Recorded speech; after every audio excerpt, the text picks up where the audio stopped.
Hildy is a bawdy, chain-smoking, 70-something former journalist who lives on the Upper West Side in an apartment that has a portal back to 1973.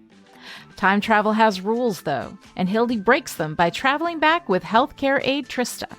Now both women will have to come to terms with their pasts before they lose their chance at having a future.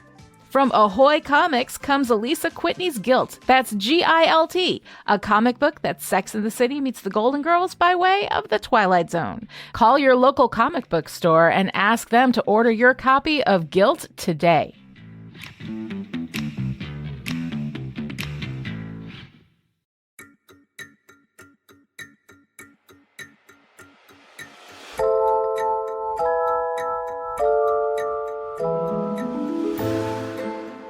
Welcome to Endless, a Sandman podcast from Chipperish Media. I'm writer, erstwhile DC Comics editor, and prancing, chattering mortal flesh, Alisa Whitney. And I'm story expert and giggling, dangerous, totally bloody, psychotic menace to life and limb, Lani Diane Rich. Today on Endless, we're going to be talking about A Midsummer Night's Dream, issue 19 from the Sandman comic book series. A Midsummer Night's Dream was written by Neil Gaiman, with additional material taken from the play by William Shakespeare.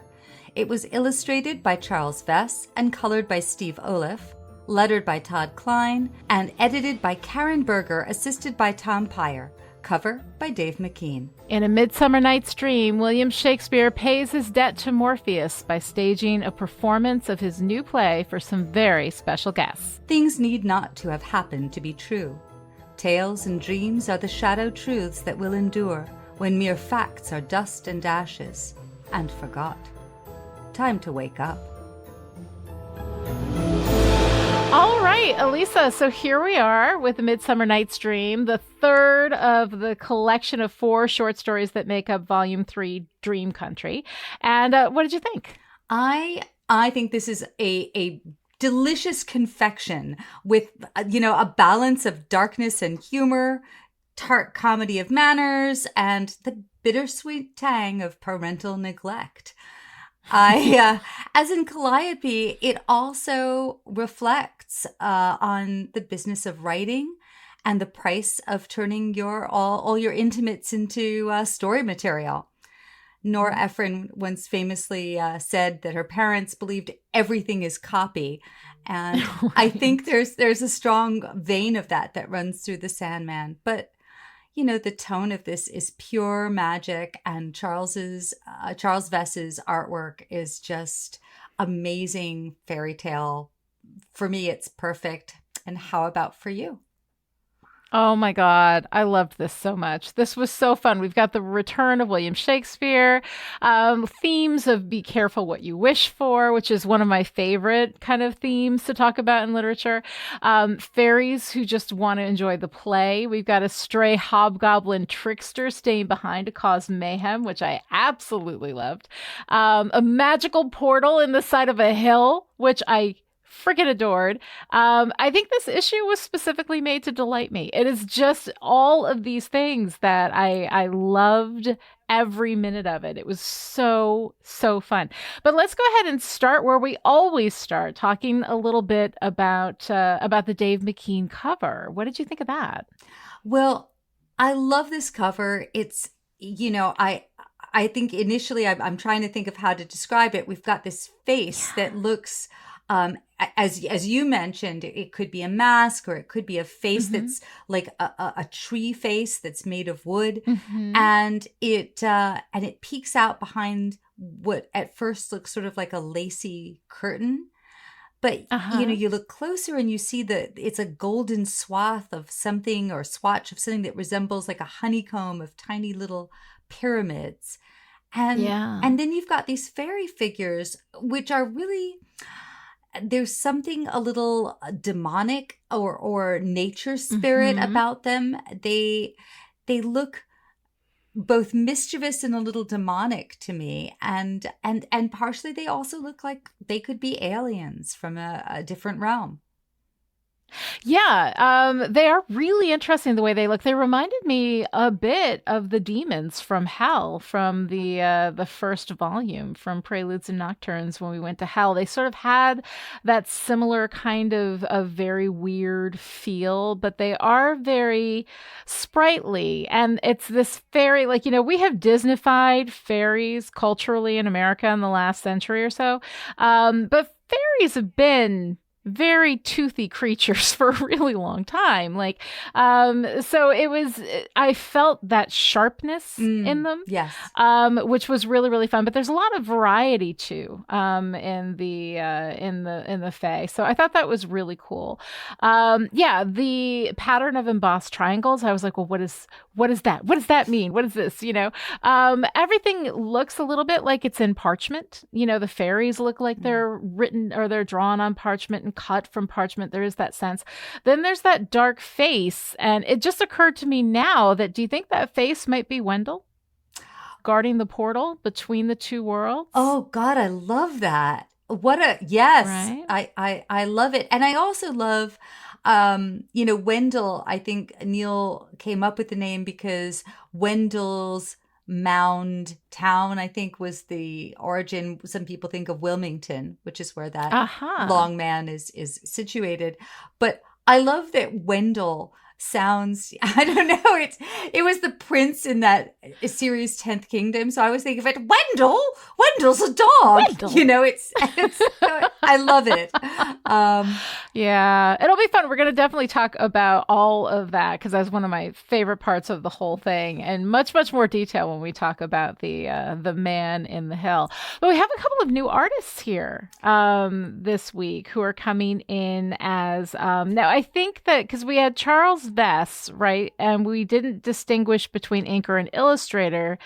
So I'm guessing that he did both. He did both. It took him 2.5 months.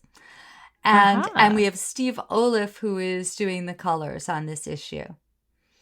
Yeah, so that's neat. We've got some new people coming to work on this. Yeah, so Neil had said, I have to admit, to jar my memory, I ended up going back into Hyde Bender's Sandman Companion and the annotated Sandman with Leslie Klinger to sort of look back over things. Because I realized 30 years is a long time. It is a long time. Anyway, so I don't know if I had known this before. I knew that, so Neil had been at a San Diego Comic-Con, I think in 89, and he had seen Charles Vess's work. Charles had already been drawing fairies. I think he'd illustrated a version of Midsummer Night's Dream. And so Neil knew that he would be perfect for this. I've had the chance to talk with Charles about his influences, and he's often said that he was really influenced by the Victorian golden age of, fairy tale illustrators like Arthur Rackham. And if anyone has never seen Arthur Rackham's illustrations, they're wonderful. They're elegant. He would do these pen and ink drawings and then have these very layered, delicate watercolors over.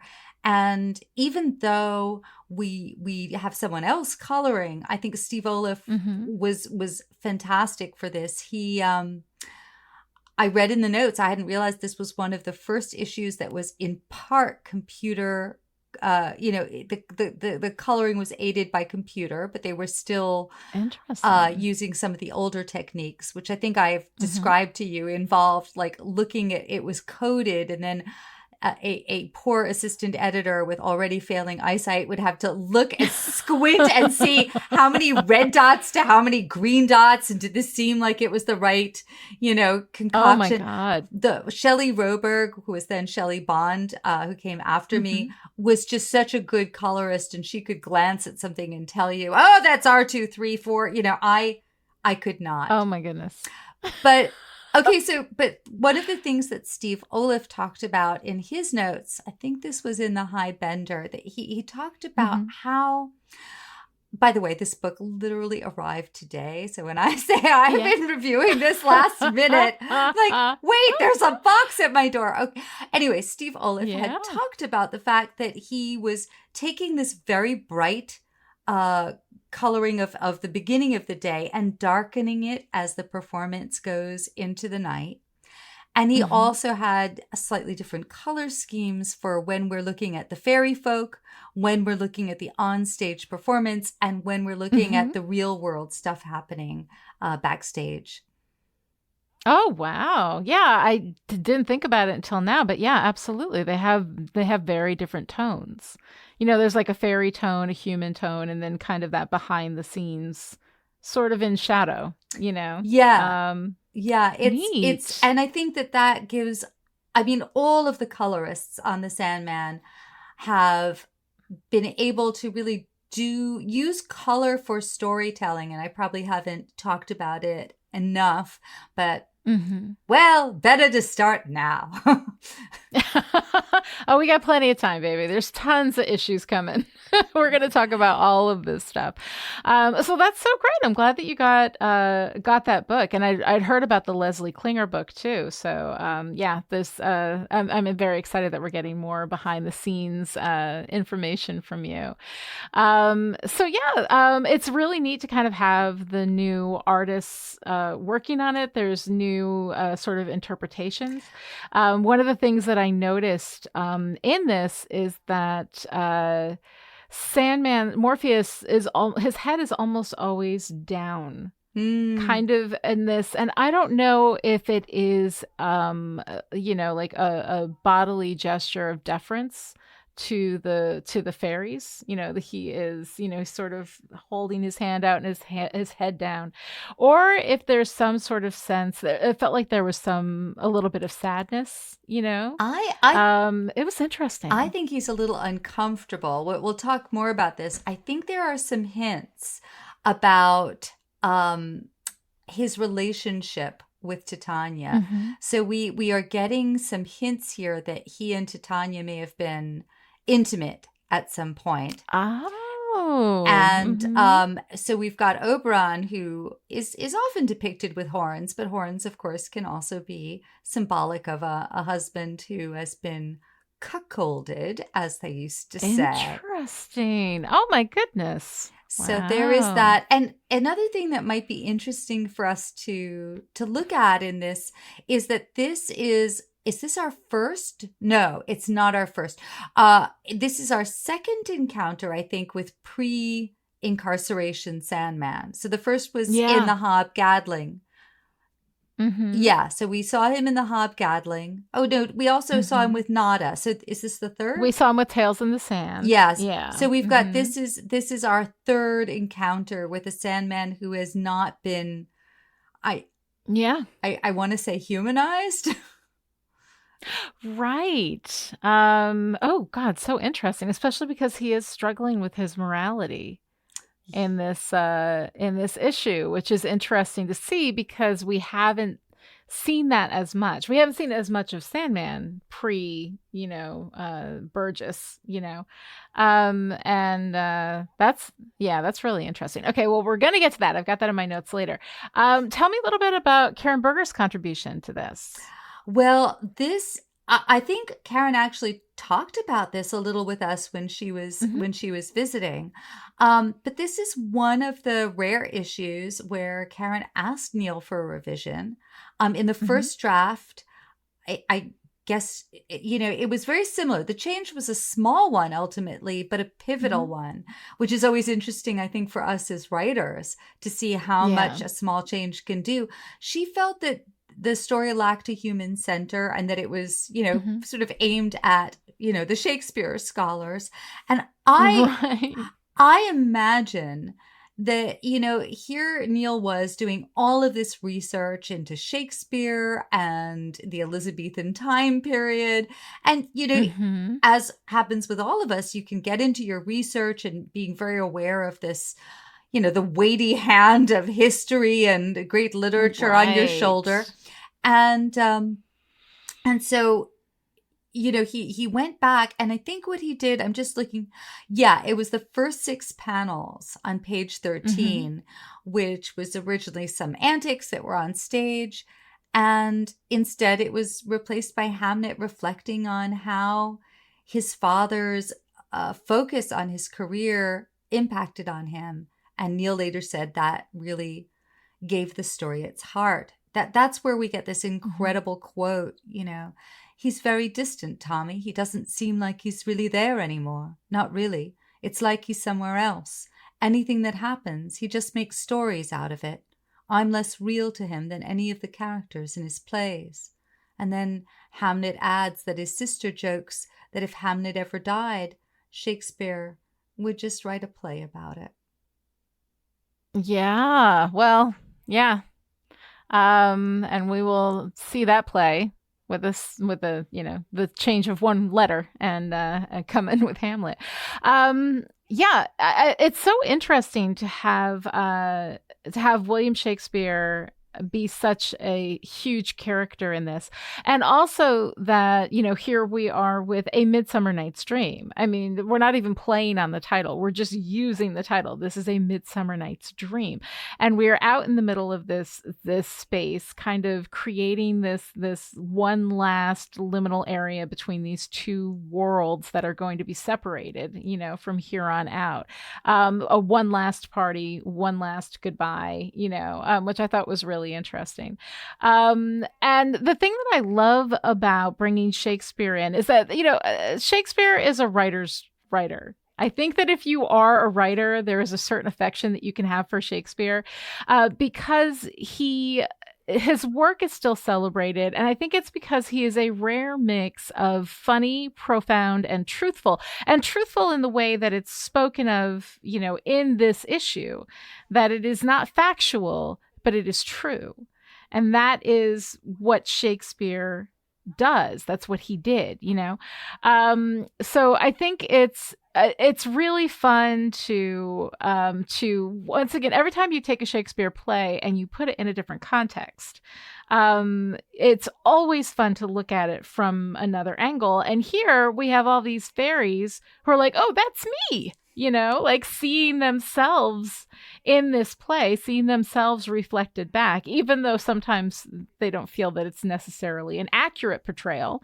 But you're looking at it through this different lens, and it makes it a lot of fun to watch and kind of get a sense of. I think one of my favorite parts was when one of the fairies were complaining that it was men playing the women, and we all know that men don't taste like women. Men taste of rabbit, and they get caught in your teeth, which was such a fun way of bringing that sharpness into what were essentially the groundlings, right? All of these fairies being wild, shouting at the actors, just talking over everything. And then we have this one big blue, I don't know if it was supposed to be a coded male or female or non-binary or whatever, but that blue being that was just there explaining everything to everybody and just wanted to watch it. I loved that character. But here we have all of this stuff going up and going on with Midsummer Night's Dream. And then we get to this, like the deal, the heart of this deal that he made with William Shakespeare. We came to an arrangement. I'd give him what he thinks he most desires. And in return, he'd write 2 plays for me. And so I'm wondering, like, what is it that he most desired? Was it the stories, the talent to write them, the success, the recognition? What is it that Sandman gave him in return for these? And the price, he says, and he's struggling, Morpheus is there struggling with the cost to William Shakespeare that maybe he doesn't understand, what the price is. And I think that, like, the price is his son.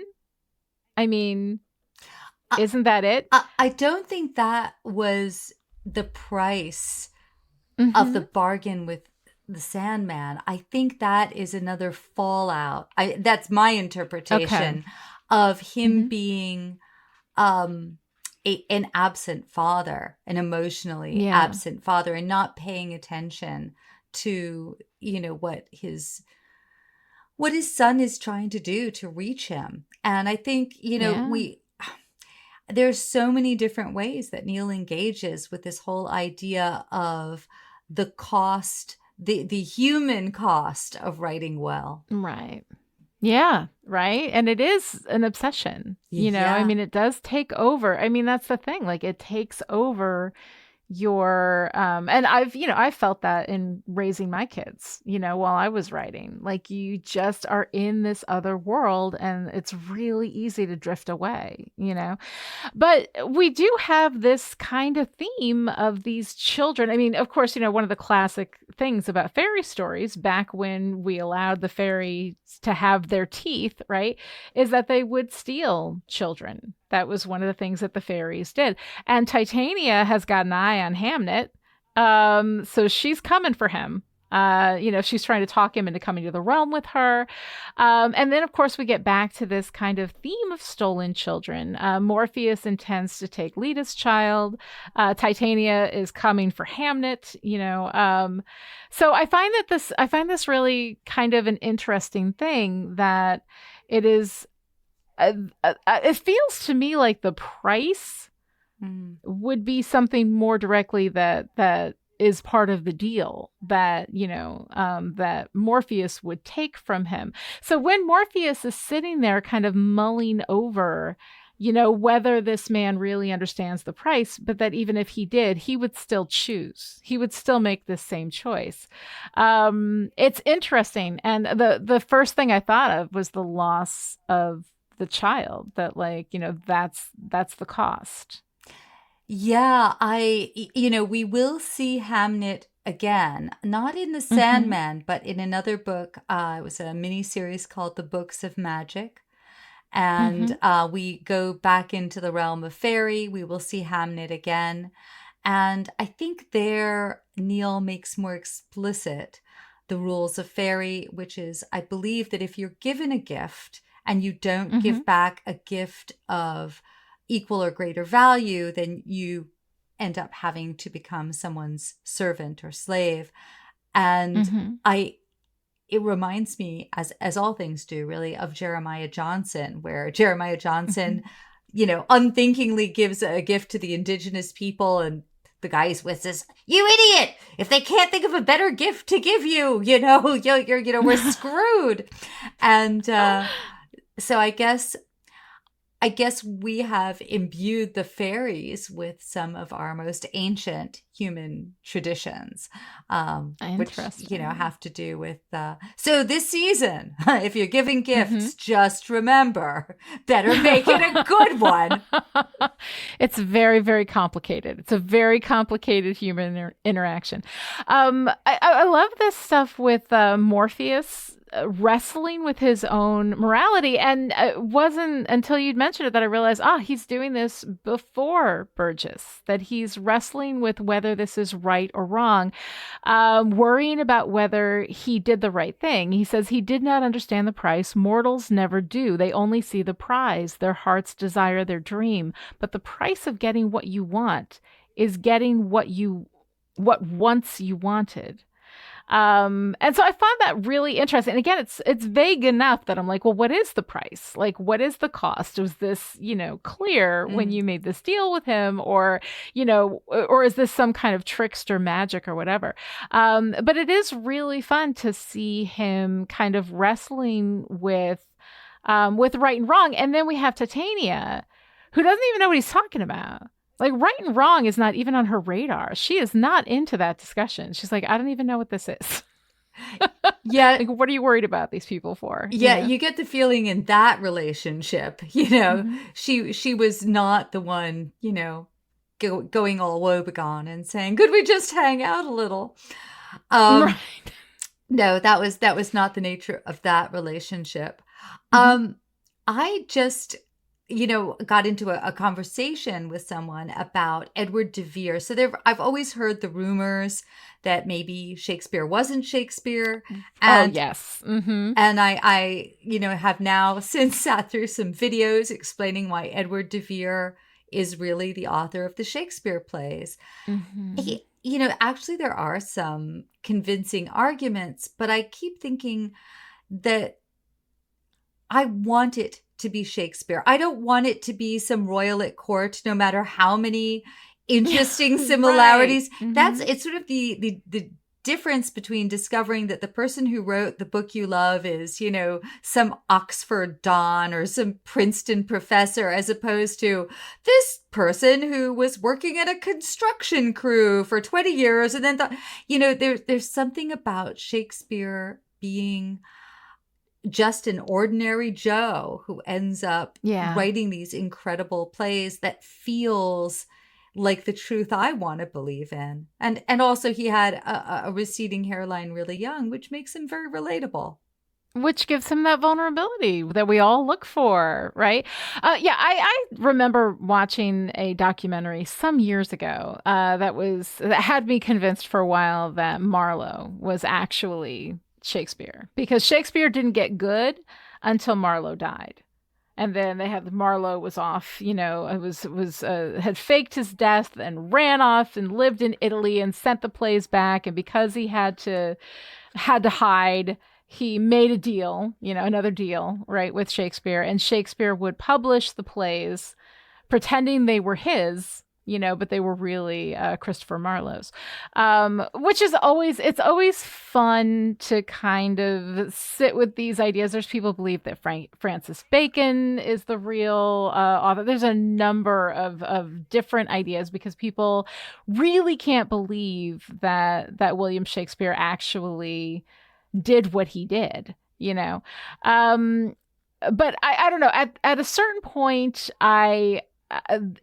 conspiracy theories rely way too much on an inhuman level of competence and the ability for people to pull this stuff off for a long period of time and keep it quiet and leave no definitive evidence and all of that. I think it's fun to play around with these ideas, but I really think that Shakespeare was Shakespeare and he just was what he was. He was just a brilliant playwright.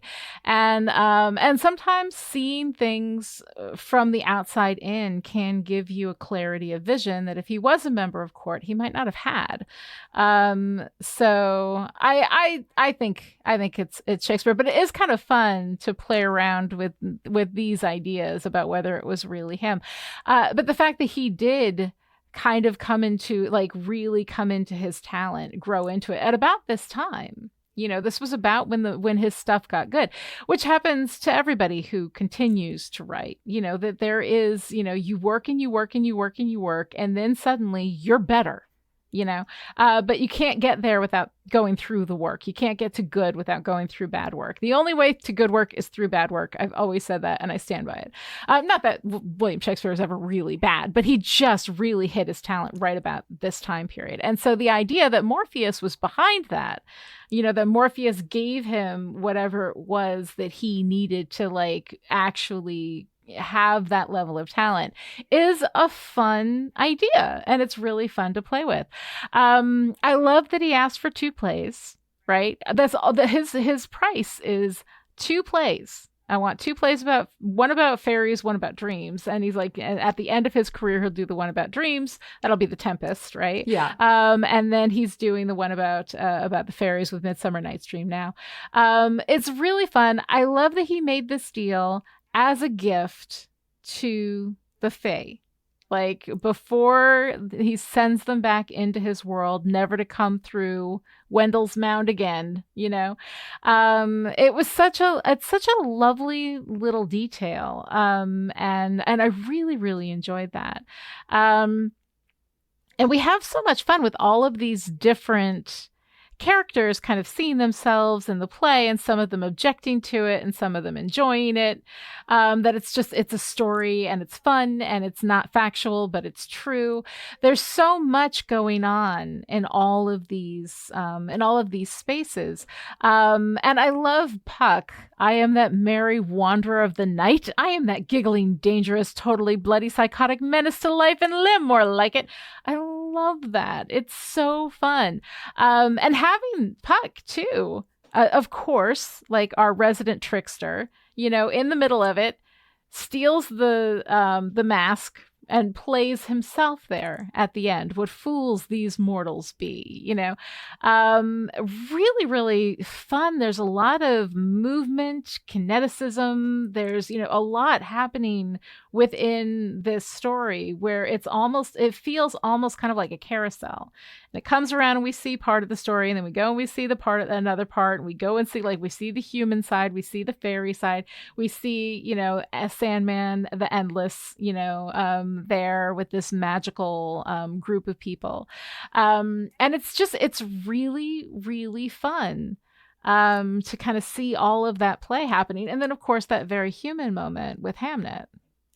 Yeah, for me, I have my own connection to that as the daughter of a writer. And as a little kid, I just sat around trying to be really quiet and watching my father writing, which was some of the main time I remember spending with him. And, I think that there is something about Neil's awareness of that duality of that, you need to have a certain scavenger selfishness to be a writer. And yet at the same time, there is this self-awareness of the cost, to your intimates, especially to children. And, Neil had his kids, his oldest kids quite young, but I think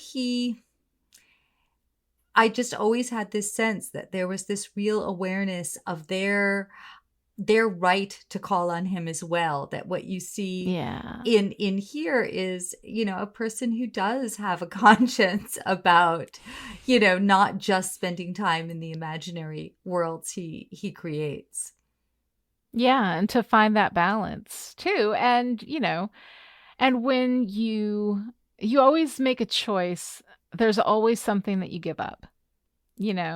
And if you give up your time in those imaginary worlds where you can build these stories stories are meaning generating machines. They're hugely powerful. And to play in that space is just an incredible experience. But yeah, it takes you out of the world that you're here to experience. It takes you away from the people that you're here to experience it with. And that is, it is a trade-off. And how much of that do you trade away? And you have to be very conscious and very aware of that. It's very easy to just wander off and not be there without realizing it. Well, okay, so this leads me, toward Lucien's library. I don't know if we're ready or because I've got... Oh, sure. Oh my God, I have so many things this week. I am very excited about Lucien's library. Yes, let's get into it. Okay, so the first thing I will mention is, so many years ago, I went off to Neil's house when his daughter Holly was still quite young. And we were working on putting together The Dreaming, which was the spinoff from the Sandman. And Holly came down and she was saying, Daddy, will you come and tuck me in or will you do something? And Neil said, I'm really sorry, but, Alisa and I have some more work to do. And Holly got really mad and she said something like, oh, all you ever do is steal other people's old stories and retell them. And then she slammed the door and ran off. And Neil paused and he looked at me and he said, she's absolutely right. It was a really delicious moment. So that was one of the Lucien's library things that I really wanted to include. And then there's a couple of things from the Hy Bender book and the Leslie Klinger, the annotated. So this was Neil commenting on this script. It will either work really well or it'll be a major disaster. He said, people will talk about this in the list of great, interesting failures forever. They'll say things like, cool, you call the Hulk versus the Thing in 3D pop-up graphic novel with a free songbook an interesting failure?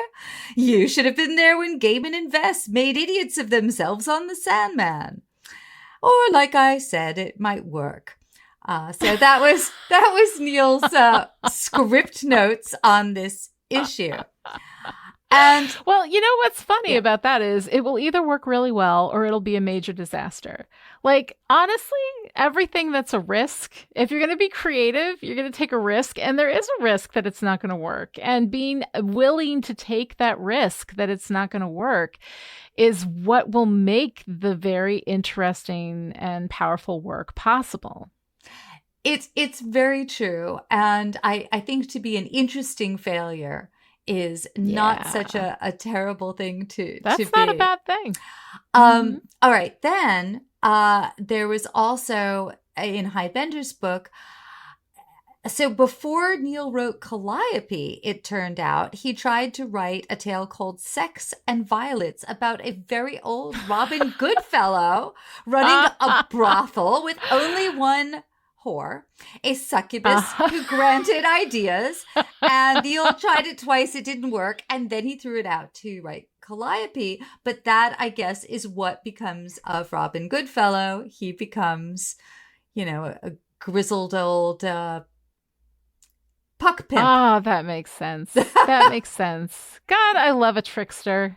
Tricksters are so much fun. And it's really fun because they're not always evil. Like they sometimes do things that are good for people and sometimes they don't, and you can never predict where they're going to be or what they're going to do. But whatever they're going to do, it is going to be honestly probably for their amusement. Yeah. It's you probably Bugs Bunny, if you were intimately involved with him, would be as malevolent as Puck. Oh, absolutely. I mean, that's what the fun of the trickster is, but they don't change. They don't arc. You cannot get a regular character out of a trickster. The trickster's job is just always to be there creating chaos, and it's so much fun. Okay, I have to take this back. I'm suddenly remembering Bugs Bunny actually never initiated the chaos. That is where he and Puck differ. I think after the earliest cartoons, Bugs Bunny was always, like a skunk, he acted defensively. Yeah. His tricksterishness was... Fair enough. Defensive. Tricksters are active protagonists, definitely. Okay, but wait, there's more. This is Lucien's Library A Go-Go. Yes. So Titania mentions that she has heard this tale before from a boy with a lyre, and that is a clue worth remembering. Mm-hmm. And also, let's see, in the beginning, Richard Burbage calls Morpheus Sirrah. When he's like, Sirrah, I never perform a, play badly. And it's a phrase I did not know that was an insult until Neil informed me that I had misused it in my own writing of Destiny, a Chronicle of Deaths Foretold. He was like, Alisa, don't you know that Sirrah is, an insult? And I want to tell you, I had no idea. Okay, but here's the thing. Before Google, listen to me, children. Yeah. Listen, children. There was a time before the Google, and you had to go and find. I was working as an assistant editor. I had a busy life. I would have had to go to a bookstore or the library, get books on Elizabethan England. I saw Sirrah in some comics, and I thought, oh, I think I get it. And I figured I would let other people do the research for me, which is kind of what you all are doing, looking it up on Wikipedia. So don't judge me. But one of the things that I wanted to talk about in a little more detail, we sort of mentioned this at the top, is the Long Man of Wilmington. They perform the play by the Long Man of Wilmington, which is a figure that actually exists, that is drawn into the side of Windover Hill in East Sussex, formed now with white painted blocks, but originally was just cut into the side of the hill and was only visible as like a slightly different shade of green in the summers or a shallow depression under a light snow in the winter.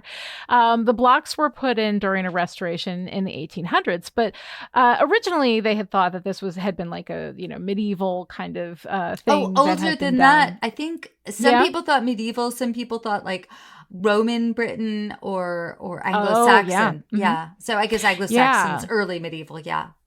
Sorry. But recent discoveries date this figure to the 16th or 17th century, with some speculation of being like that it's a Tudor or Stuart era political satire. So basically, the equivalent of a fuck Trump billboard now, right? Maybe it has some kind of meaning. So we have this moment here, and I cannot express to you like how deeply I love this moment. It's a portal. Wendel is the long man, and he opens up the space for the fairies to come through. And I cannot. It's one of those things it's in the side of a hill, and everybody's like, I don't know. And people have theories about what it is. But this is such a beautifully imaginative way to explain what this is. And because it's a man and he's standing in the hill, and he's got his hand on these two, they look like poles, but they're actually the sides of the door, and he pulls the portal open and all the fairies come out. It's so close. And I love this too. We need only the unclosing of the portal, not the opening, the unclosing. Wendel was put there to close it up, Yes. And oh my God, I love that so much. I have to say it's incredible. And my kid's dad is originally from East Sussex, and I got to see that in real life. It is oh my goodness. It is really one of those incredible things, and it was drawn with perspective, so it looks right when you're seeing it. If you actually see it flat on, it's from below. Yeah, right? it's got some weird perspective on it. So I did get a chance to say to Neil, Neil, I don't think we've talked since they have come up with this new dating of the Wilmington Longman. What are your thoughts about it? And he said, well, my story about it would be that after Wendel left, the doorway and the figure disappeared, and humans drew their replacement, which would have been right about the time that this story took place. So I love it. I love it too.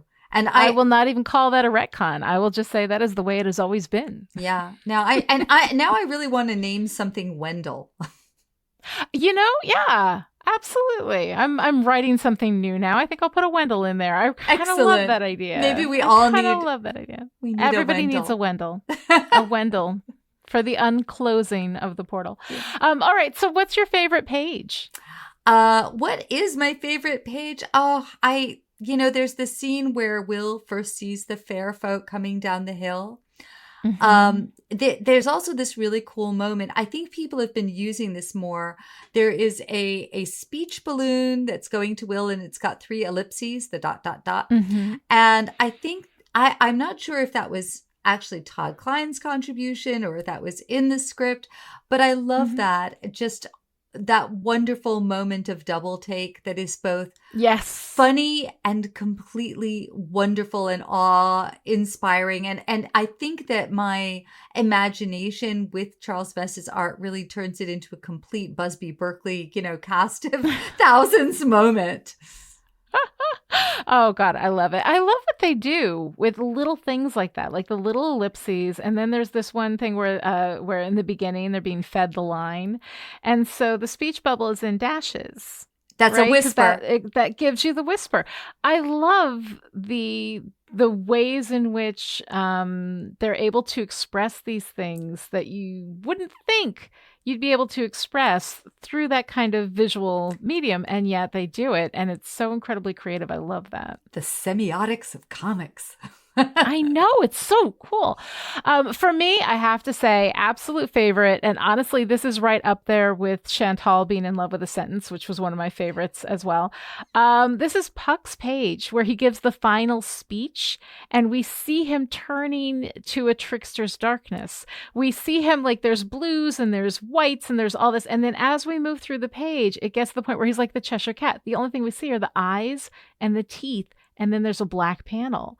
And it is so beautiful a descent, and so lovely in the way that it's visually represented.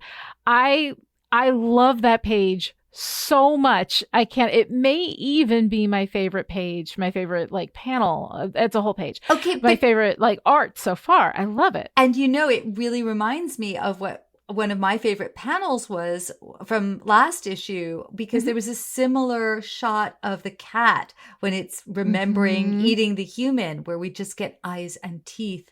And so we, that's two different artists, but what we're seeing is this is Neil also. I wish I had the original scripts, but I'm sure that is being evoked by the script. In the script, yeah. In the script. So I think, he was good, but I can see him just getting better and better at the language of comics and at, writing for each artist. All right, Alisa, so here we've done our favorite pages. What's your favorite part?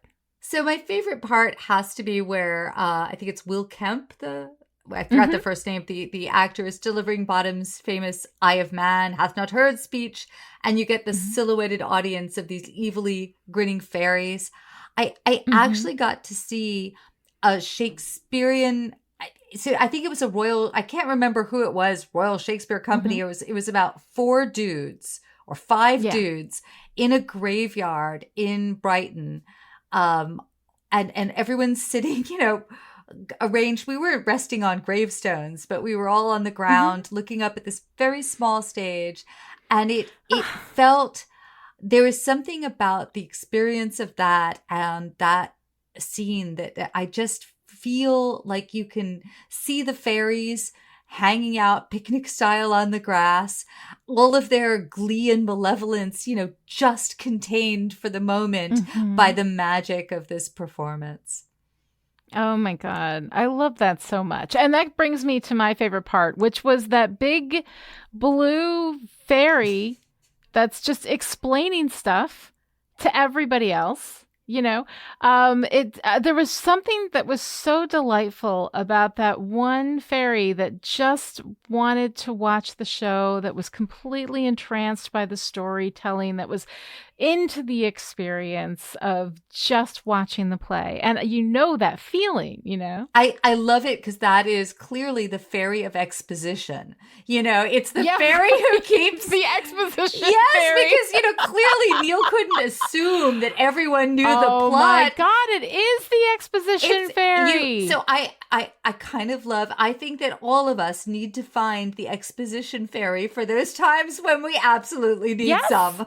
Well, we absolutely have to. And that was the thing. I was wondering what the blue fairy's name was, because it wasn't Peasbottom and it wasn't Puck. The fairy was talking to them, and I was like, so who is this fairy? What is their name?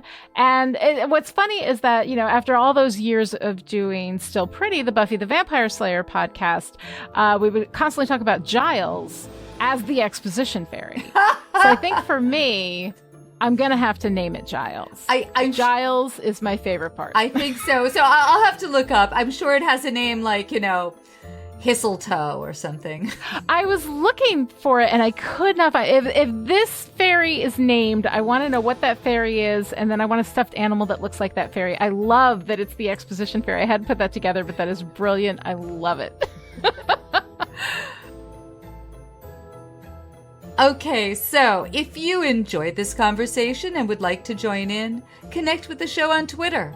Follow @Chipperish and use the hashtag #EndlessPodcast, or send your comments or questions to endless@chipperish.com. This episode of Endless was brought to you by the Chipperish media producers who support us on Patreon at the power producer level.